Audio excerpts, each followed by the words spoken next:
Bonjour à tous, dans cette vidéo nous allons voir la notion de carré scalaire d'un vecteur et en particulier nous allons étudier le développement de la norme de u plus v au carré.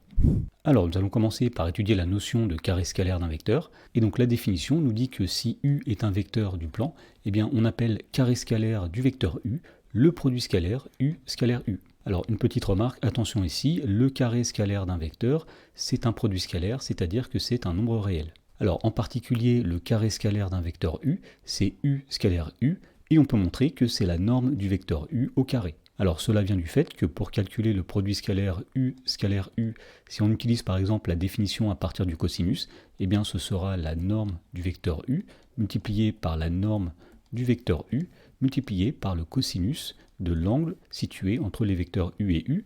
Alors entre le vecteur u et le vecteur u, il y a un angle qui mesure 0 degré, c'est-à-dire qu'ici, nous allons mettre le cosinus de 0. Alors, puisque le cosinus de 0 est égal à 1, eh bien, on obtient que u scalaire u, le carré scalaire de u, c'est tout simplement la norme de u au carré. Alors, en particulier, si a et b sont deux points du plan, eh bien, le carré scalaire du vecteur AB, c'est la distance AB au carré. Et en effet, le carré scalaire du vecteur AB, d'après ce que nous avons dit précédemment, c'est la norme du vecteur AB au carré, et on sait que la norme du vecteur AB, c'est la distance AB, donc on trouve bien ici la distance AB au carré. Dans l'exemple, on nous dit dans un repère orthonormé qu'on considère le vecteur u qui a pour coordonnées moins de 3, et dans la première question, on demande de calculer le carré scalaire du vecteur u. Alors par définition, le carré scalaire du vecteur u, c'est u scalaire u. Autrement dit, c'est le vecteur de coordonnées moins de 3, scalaire le vecteur de coordonnées moins de 3. Alors étant donné qu'on est dans un repère orthonormé, on peut utiliser l'expression analytique du produit scalaire. Autrement dit, pour calculer ce produit scalaire, on va faire moins 2 multiplié par moins 2, plus 3 multiplié par 3. Alors moins 2 multiplié par moins 2, ça va donner 4, plus 3 fois 3, c'est-à-dire 9, et donc on trouve finalement que le carré scalaire du vecteur u, c'est 13. Dans la question numéro 2, on demande d'en déduire la norme du vecteur u. Alors on a dit que la norme du vecteur u au carré est égale au carré scalaire du vecteur u. On a vu que le carré scalaire de u c'est 13, et donc on trouve que la norme du vecteur u au carré est égale à 13. Et donc pour retrouver la norme de u, il suffit simplement de prendre la racine carrée, et donc on trouve que la norme du vecteur u, c'est la racine carrée de 13.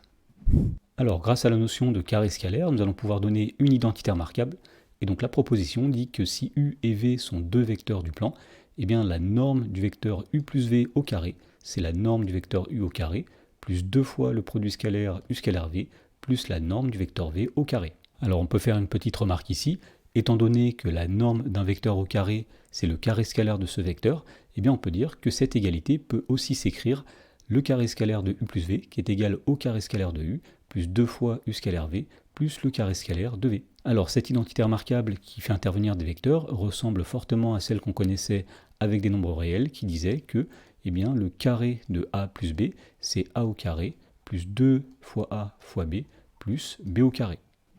Alors pour terminer, nous allons voir un exemple d'utilisation de cette identité remarquable.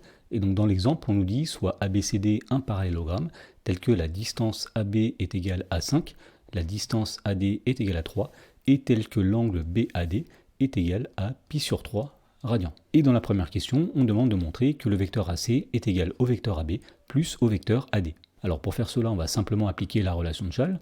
On va dire que le vecteur AC qui est ici, c'est le vecteur AB plus le vecteur BC. Donc AC, c'est AB plus BC. Ensuite, on va remarquer qu'on est dans un parallélogramme, ce qui veut dire que le vecteur BC est égal au vecteur AD. Et donc on en déduit que le vecteur AC, c'est le vecteur AB plus le vecteur AD.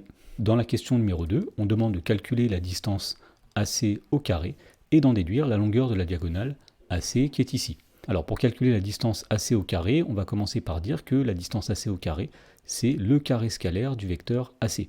Et ensuite, nous allons utiliser la relation que nous avons vue dans la question précédente, à savoir que le vecteur AC, c'est le vecteur AB plus le vecteur AD. Et donc nous sommes ramenés à calculer ici le carré scalaire du vecteur AB plus AD. Et c'est à ce moment-là que nous allons utiliser une identité remarquable. On va dire que le carré scalaire du vecteur AB plus AD, c'est le carré scalaire du vecteur AB plus 2 fois le produit scalaire AB scalaire AD plus le carré scalaire du vecteur AD. Alors pour poursuivre le calcul, on va dire maintenant que le carré scalaire du vecteur AB, eh bien c'est la distance AB au carré plus 2 fois le produit scalaire AB scalaire AD. Alors pour calculer ce produit scalaire, nous allons utiliser la définition avec le cosinus, c'est-à-dire que nous allons faire ici la distance AB multipliée par la distance AD multipliée par le cosinus de l'angle situé entre ces deux vecteurs. Alors l'angle situé entre le vecteur AB et le vecteur AD, c'est l'angle BAC, plus le carré scalaire du vecteur AD, on sait que c'est la distance AD au carré. Ensuite, nous allons remplacer les distances AB et AD par leur valeur.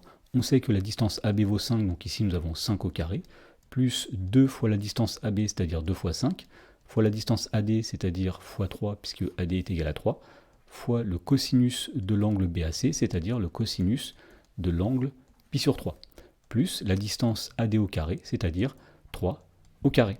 Alors finalement, ici on obtient 5 au carré, c'est-à-dire 25, plus 2 fois 5, 10, fois 3, c'est-à-dire 30, multiplié par le cosinus de pi sur 3, c'est-à-dire 1,5, plus 3 au carré, c'est-à-dire 9. Alors 25 plus 30 fois 1,5, c'est-à-dire 25 plus 15, ça va donner 40. 40 plus 9, ça donne 49. Et donc on en déduit que la distance AC au carré est égale à 49. Et donc en appliquant la racine carrée, on trouve que la distance AC est égale à la racine carrée de 49, c'est-à-dire que AC est égal à 7.